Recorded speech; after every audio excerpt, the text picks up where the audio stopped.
Hello, insiders, and welcome to a new episode of the EU Bubble Insider. I'm very pleased to welcome Veronica Stefan as our guest today. Veronica, welcome to the podcast. Hi, Christoph. Hi, everybody. Nice to be here. Veronica, it's great to have you with us today. I must say I'm super intrigued by who you are, and also especially important is what you do. You just started working for the Council of Europe for the Council's education department as an expert for a program on artificial intelligence in education. And this sounds incredibly interesting. Could you tell us more about this project and the process ahead of you? Yeah, definitely. The work that we are going to do with the Education Department of the Council of Europe is really exciting, but the work to a certain extent is new, and it's not so new because this comes quite well aligned with what the Council of Europe has done in the field of artificial intelligence. And since your podcast is called the EU bubble, well, there is a bigger bubble on AI outside the EU. So Council of Europe is actually working to develop a convention on artificial intelligence. And the work of the Education Department is complementing those efforts, just as it is complementing previous efforts on digital citizenship education. So all fits in connecting artificial intelligence with the topic of human rights, democracy, and rule of law. Our task here would be mostly to demystify how artificial intelligence is on the one hand used in education and how it can be better used for purposes of inclusion, affordability, with respect to human rights, but also in understanding the impact of AI, understanding on how AI can be shaped as well.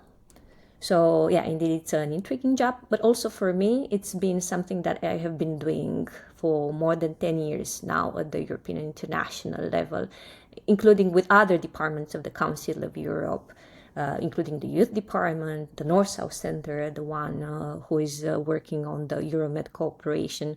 And sometimes it's called artificial intelligence, sometimes it's called media literacy, sometimes it's called digital citizenship. But nowadays, the focus is more specific on AI, indeed.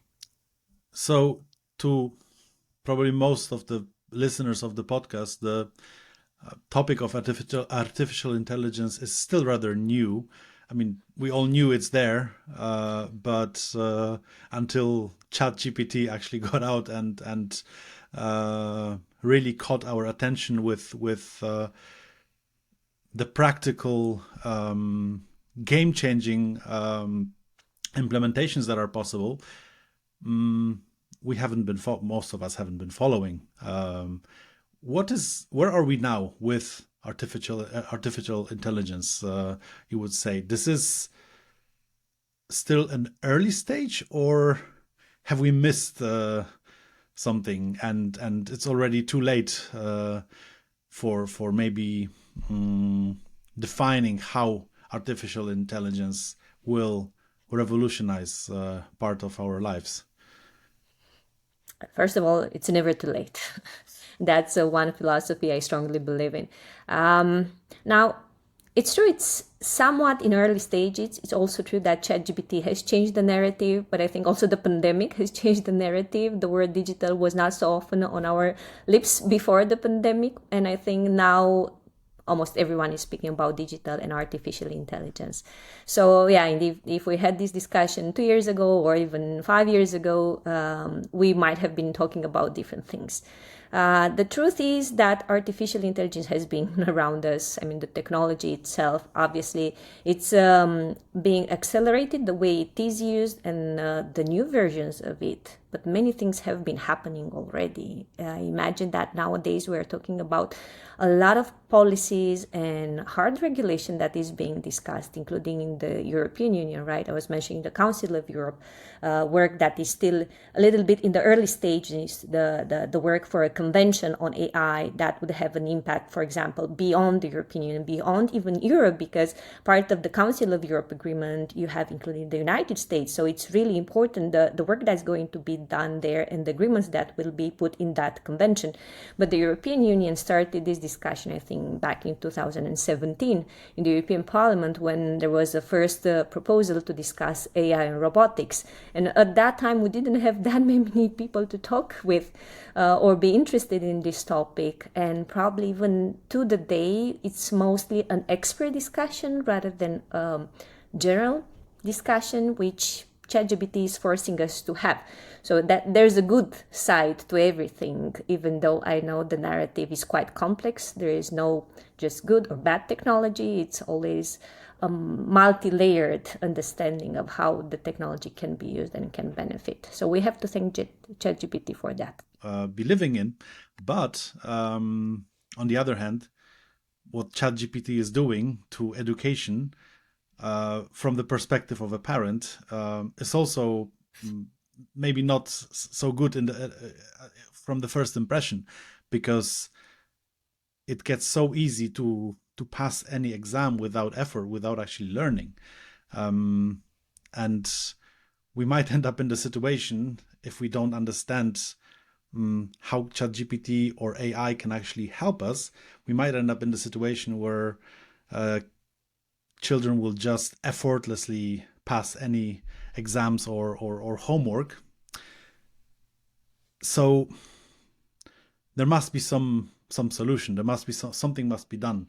The system has to change. Maybe everyone has to go back to in-person examination instead of homework. I don't know.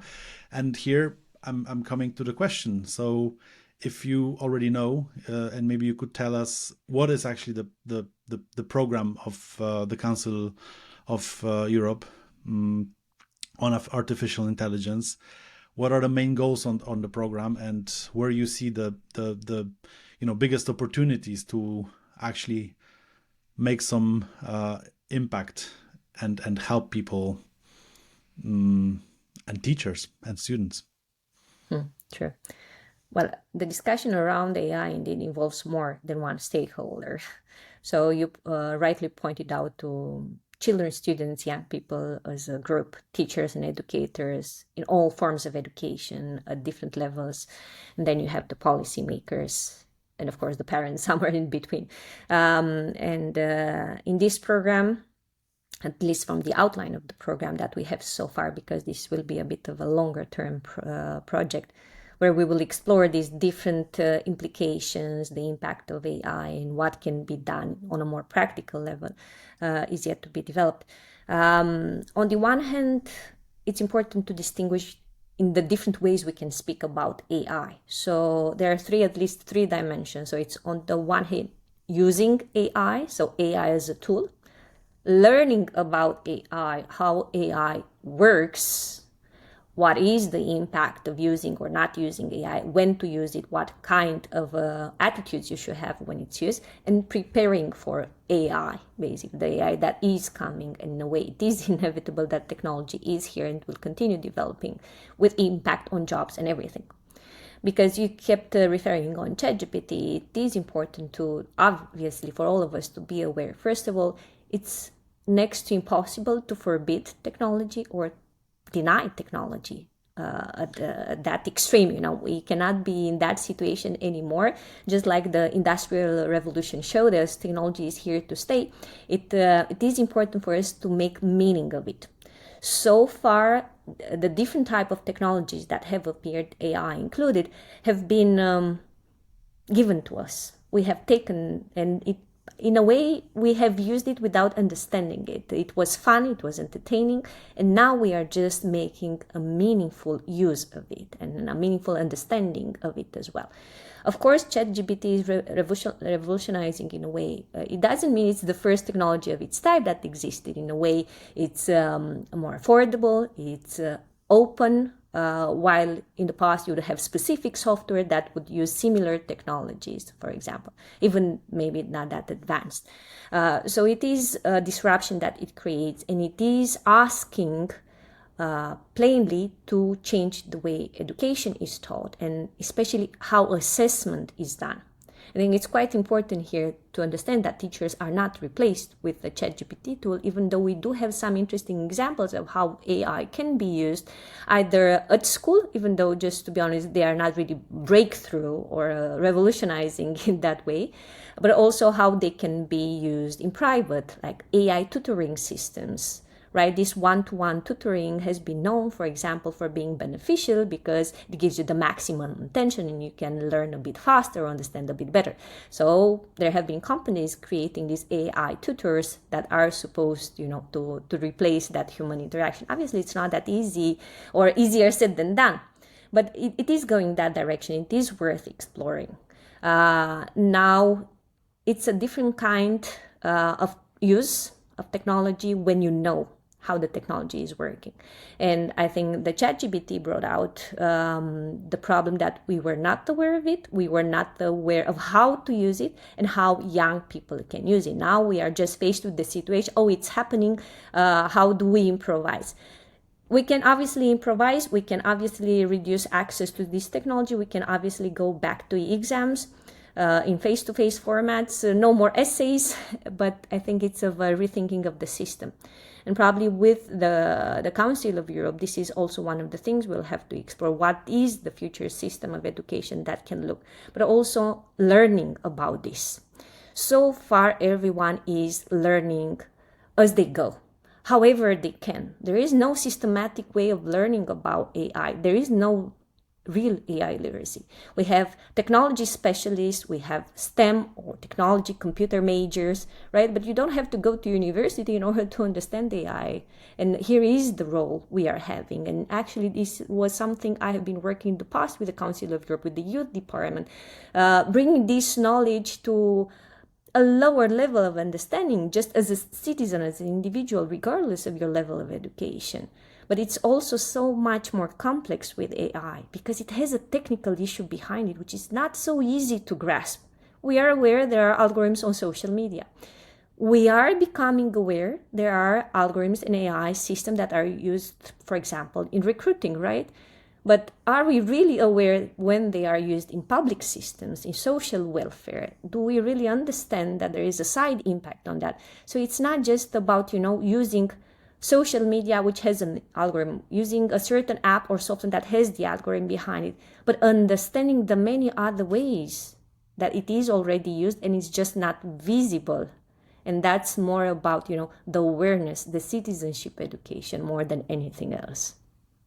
One of the most important skills for people working in the EU bubble is the ability to explain complex things in simple words. And I think that you touched upon a very important thing, which is AI literacy. I started with saying that you have been in this space for a long time. For many people watching or listening to this podcast, it's still a new thing. And also it is for most lawmakers, I would understand. Did you already discover a way to explain AI and the challenges it brings in simple words to someone who has not such a good understanding of it as you? I don't know if I found the secret recipe or anything of the kind, but it's not just one way of explaining it. It's actually the time you spend explaining it and the time we allocate to these discussions in all contexts. So it cannot be just with one policymaker. It has to be with all policymakers. It cannot be with one teacher. It has to be a systematic intervention in this moment that we have to aim. Obviously, at first, we cannot expect that everyone will understand. The first ones to understand will be the ones who care most, who maybe very often are early adopters of technology, and now they have also to show this potential reverse side of technology, because as I was saying, I'm a big fan and advocate for technology, for more technology, as long as it's responsible technology, which is mindful technology. So I think there is no easy way of explaining how AI works, first of all. So that's why I was hinting that there is a technological difficulty in understanding that there are some algorithms that they make decisions. But I think the essence of AI is understanding that it's not just the algorithm that is recommending you, some entertaining a movie, some music, potentially some ads on how to do your shopping, because that's why we tend to see like a minor thing. Why is it impacting me? On the contrary, it's actually reading my interest and making it easier for me. But what happens when that algorithm is making other sorts of decisions without a human intervention? And that was the essence. And that was the problem, because we have all sorts of automated decision-making systems deployed in public spaces. I was giving the example with the recruiting. In education, we have other examples with grading, with passing an exam, with getting accepted to a university. But it is important to understand that it might seem that it's more scientific to a certain extent because it uses data and information. The problem with data and information, and as we have learned so far, is that it's representing the society you live in. That means we live in a biased and an imperfect society, and those imperfections have been transported into the technology we are using. And that is the essence of AI. AI brings all the human faults to a different level. And as long as we leave AI to take decisions, it will perpetuate those faults. And that is the essence. There's one thing that caught my attention. You said you used the expression that AI may make our lives more easy. From my perspective, mostly I work as a consultant. I have clients who expect different things from me. And right now, in a very short time, AI has made my life easier. I can ask ChatGPT to summarize something, to conceptualize on something that would take me hours. That's great. But I'm also aware that with time, this will transform into my clients expecting the results of my work faster.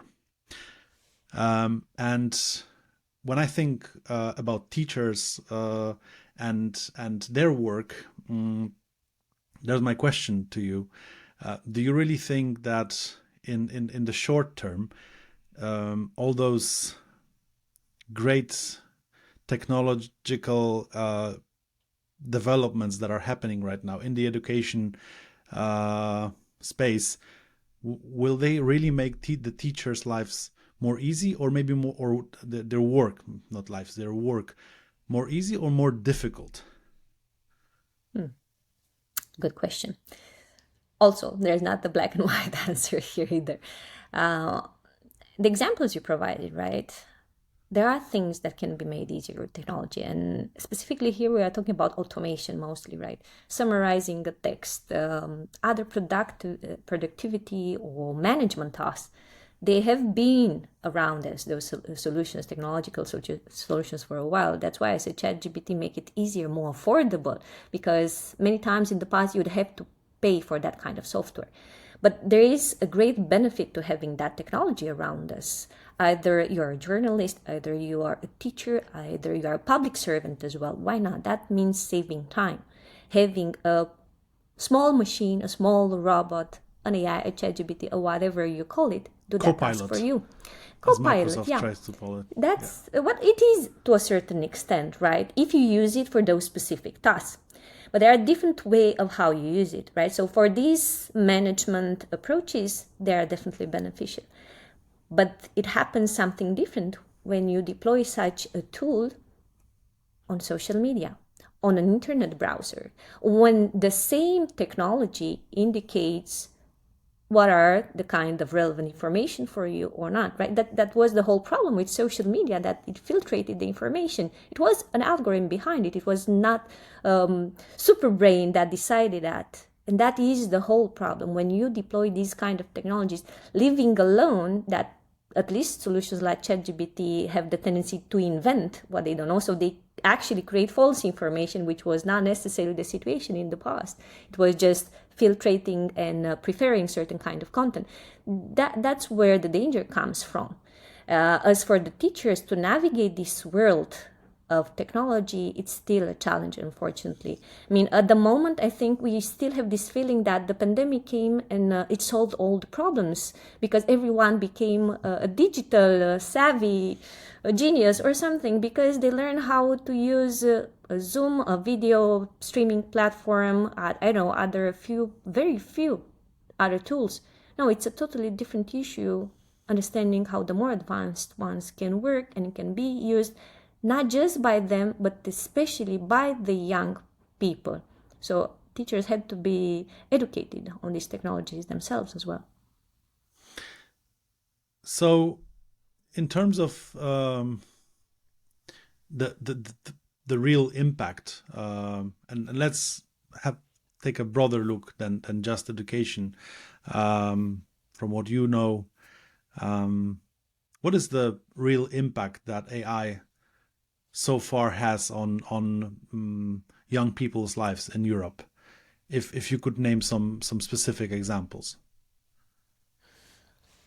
Well, AI is everywhere right now. I mean, it's not so smart all the time.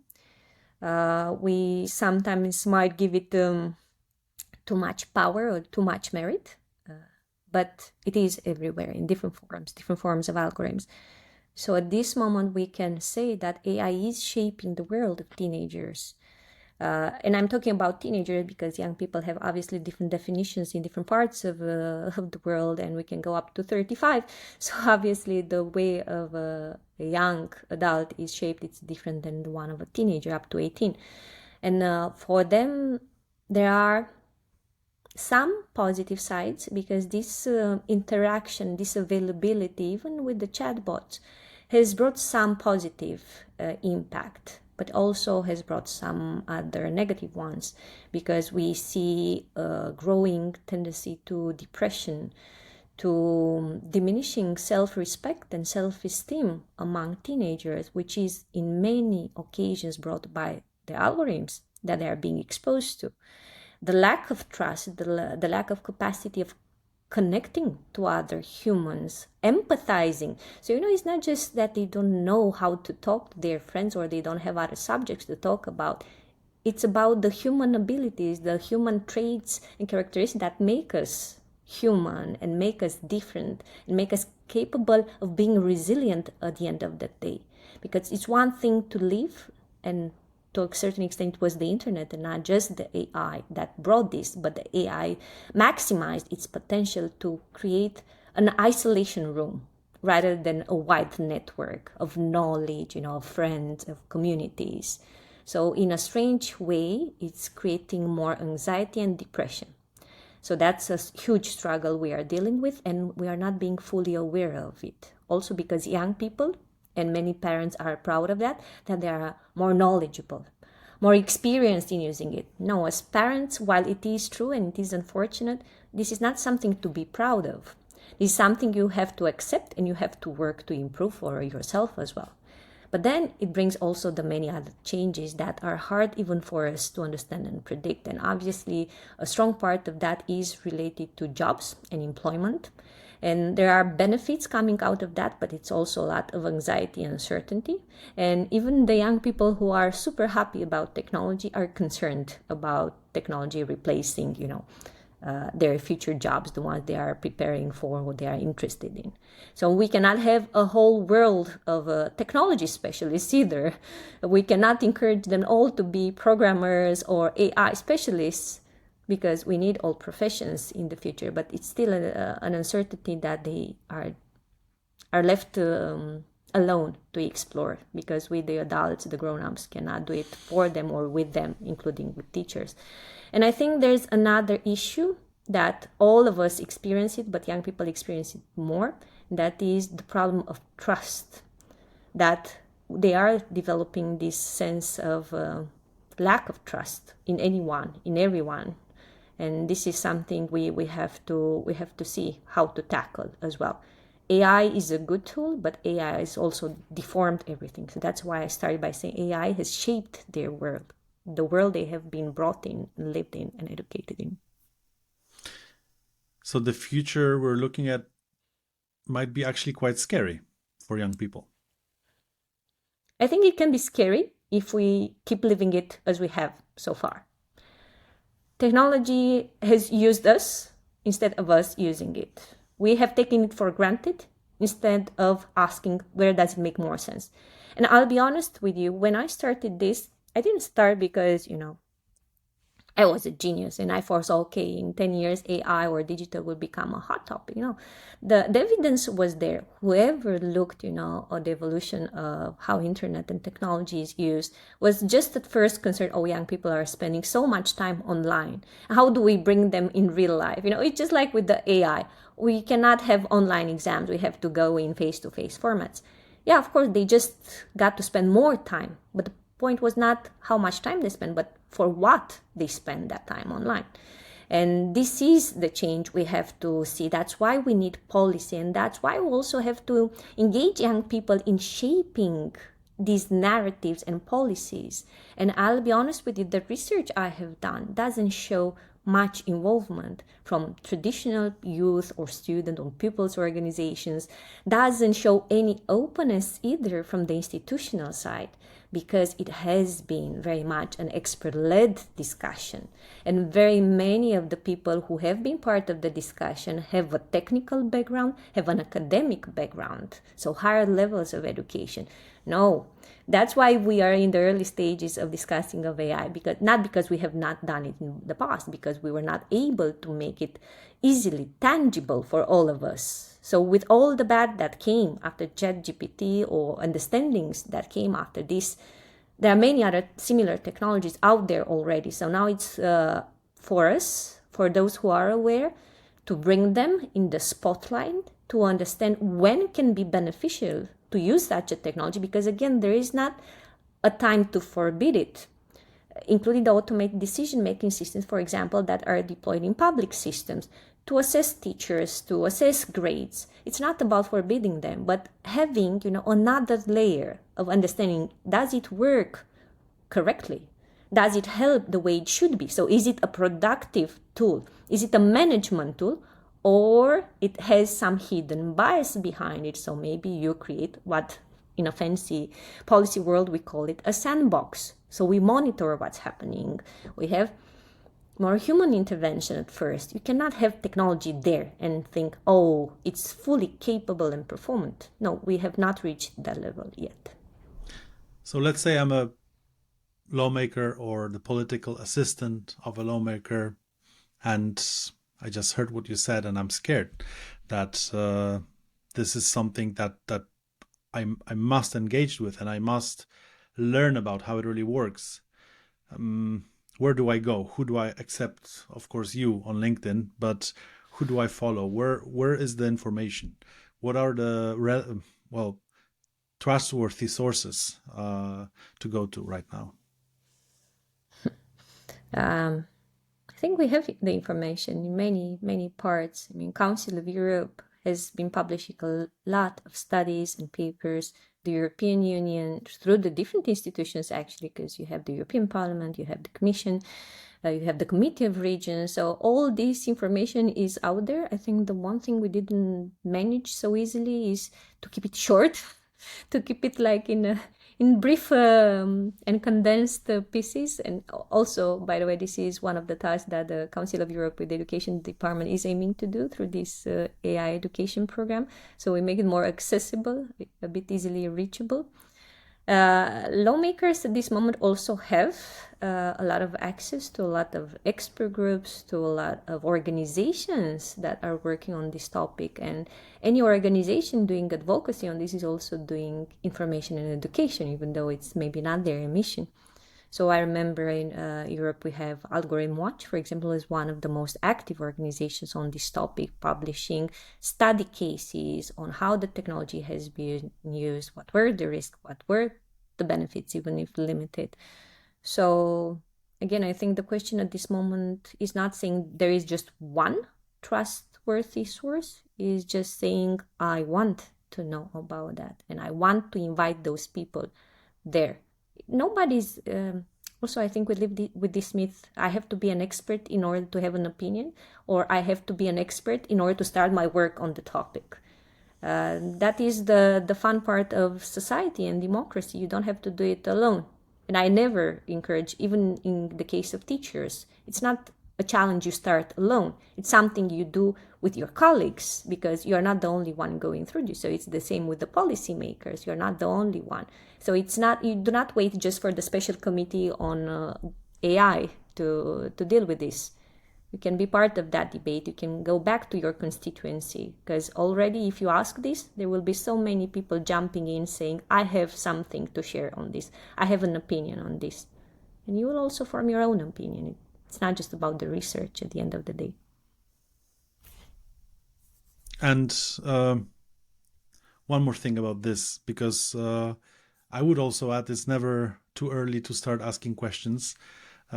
Even the most maybe naive questions, to open a discussion and to start learning. So what are the right questions to ask right now as a lawmaker? What questions should lawmakers ask themselves and experts to make the discussion about the impact of AI as relevant and as impactful as possible? Fair point. I think there are a number of questions that we can ask, right? The first is, where is the technology?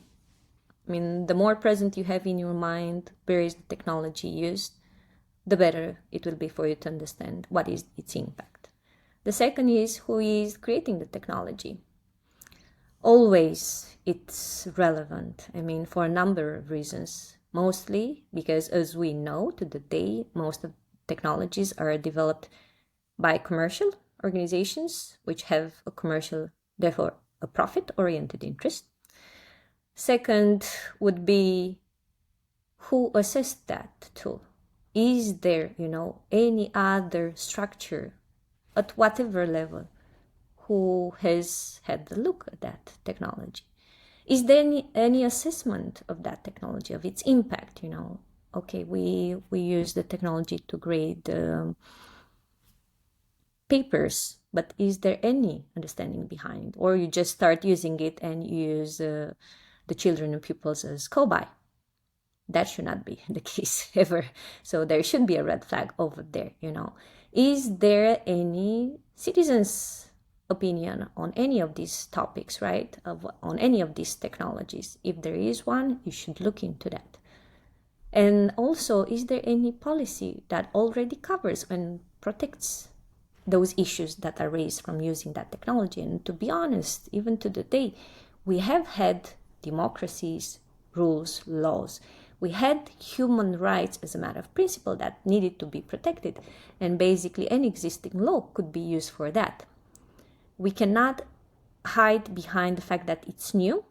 It's called technology or innovation. No, these things have been there. That's why they're fundamental rights. So once the technology has a negative impact on your right to get an education, to get a job, to get access or to anything, right, that is already granted, it should raise a red flag. And that is the responsibility of a lawmaker, but also of other professionals to understand that and to ask all these questions. There are so many questions I already named. Even if you ask two of them, I think it would be plenty. You will learn so much more. So many hidden, nuances, because it's not bad. And I know that this is the side effect of these discussions, that we have a feeling it's the doomsday here. AI has to be stopped. We have to put it on hold. No, it's not about that, actually. It was not about that 10 years ago. It was not about that 100 years ago. It is about us taking the decision to have a say on this and to say, no, we need to move fast on this thing. No, we have to be aware. We have to push education. We have been we have been discussing rather reforming education for decades now. Yet we do nothing. So maybe this is a push to actually do it. If not for any other reason, at least for technology reasons.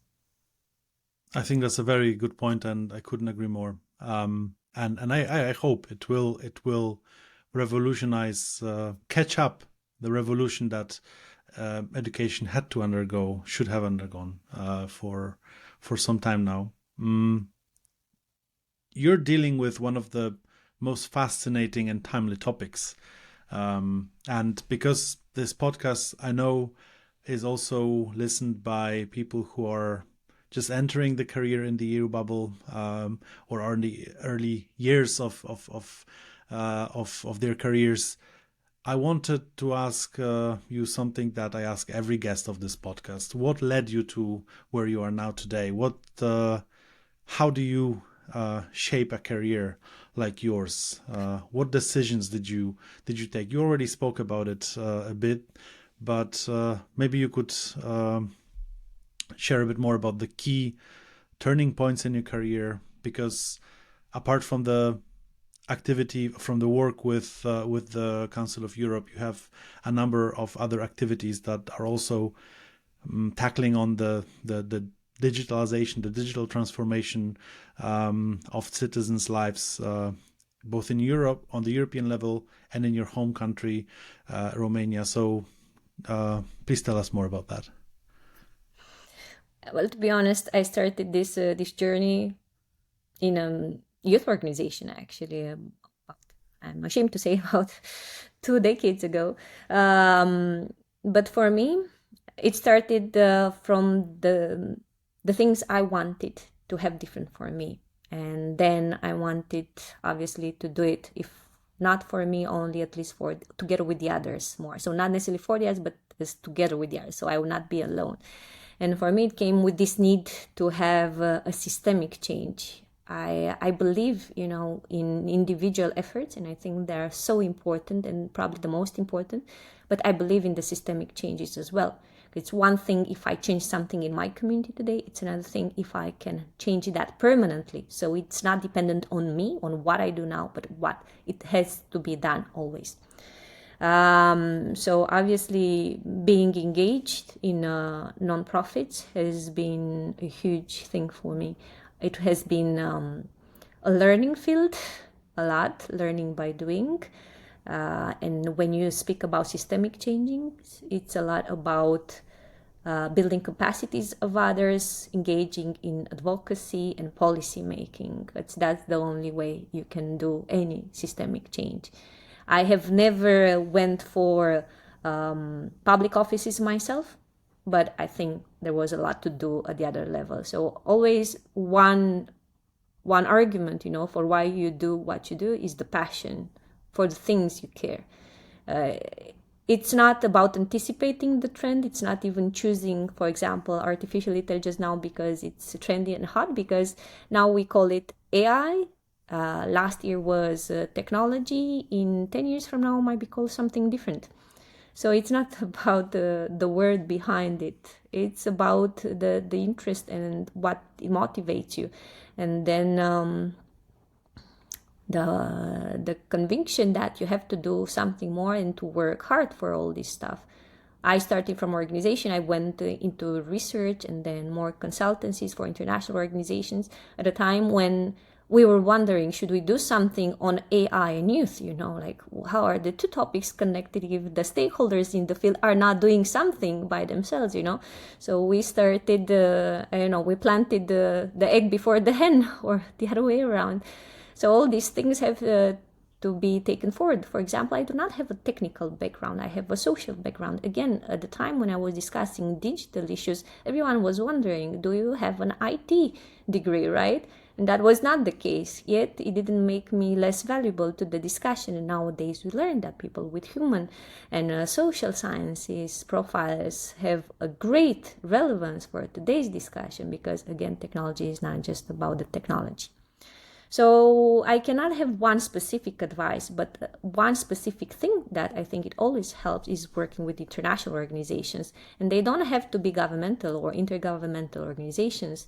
There are a lot of European and international umbrellas that work for these causes. Either you are interested in internet governance, either you are interested in research, youth research, digital research, either you are interested in advocacy on any of the causes that we have been talking about. Those are really great learning opportunities. And then, of course, growing your expertise and your network is just inevitable.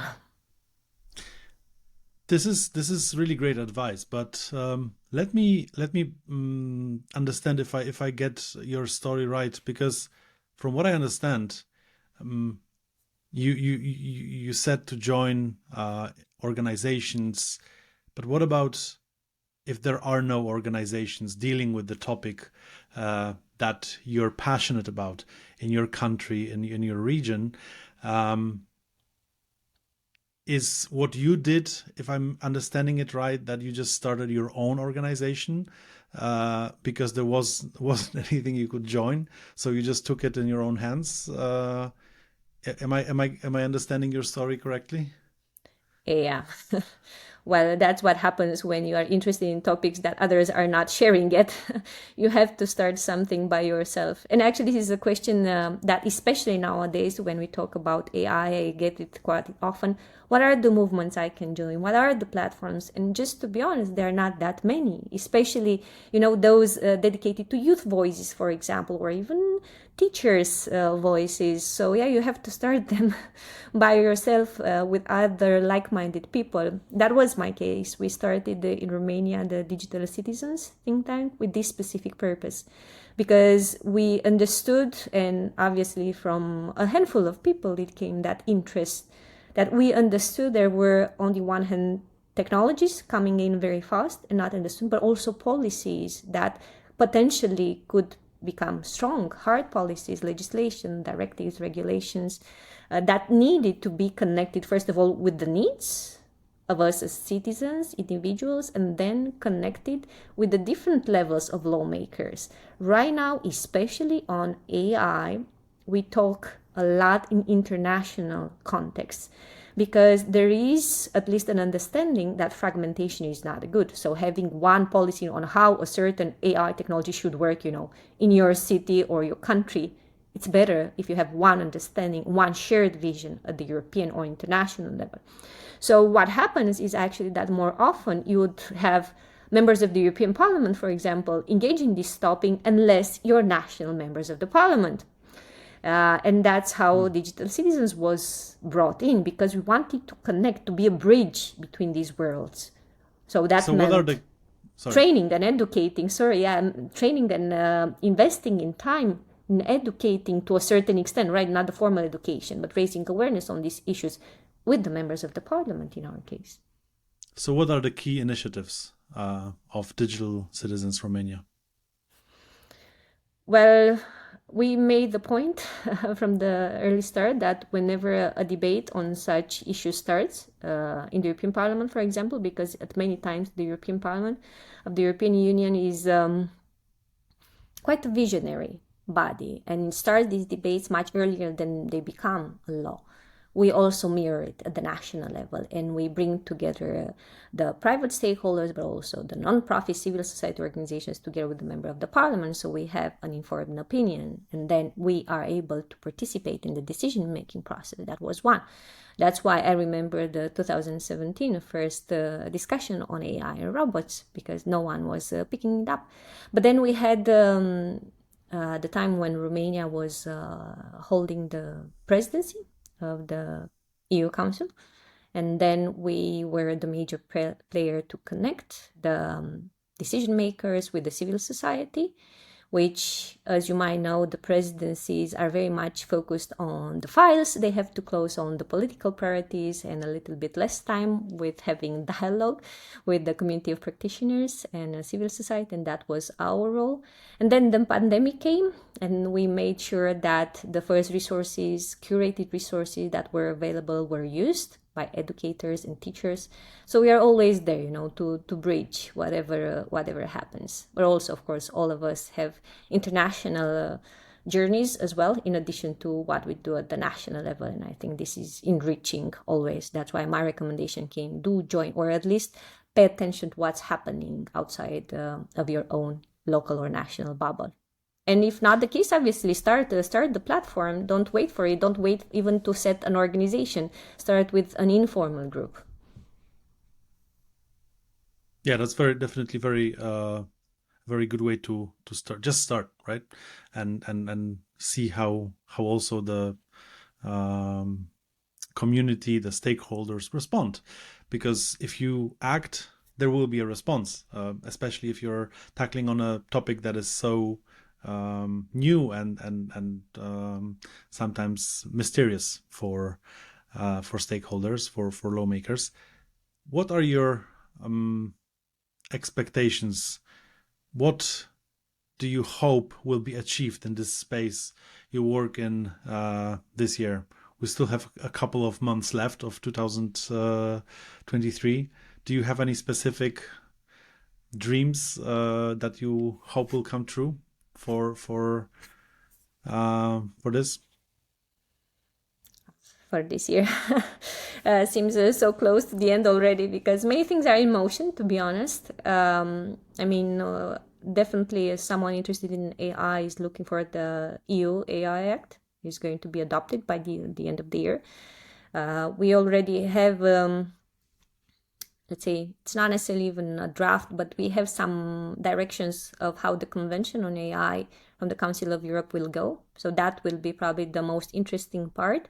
And it will be also interesting because it can be more participatory, so for other stakeholders as well, not just for the members of the government. And that is important. But I would definitely pay attention what happens after the EU AI Act is adopted, because I think while this process has been a bit missed by many stakeholders who were not so actively involved because AI was not so hot at that time, but much more has to be done when it's implemented or monitored. And I think it's really important that civil society groups are paying good attention to that, including obviously school groups or educators groups, to make sure they are part of the implementation and the monitoring. So on the one hand, taking the benefits of whatever the law will provide, but also making sure they are included in the process monitoring how the law will be implemented at the European, but then more specifically at the national, because I think that would be the most interesting part.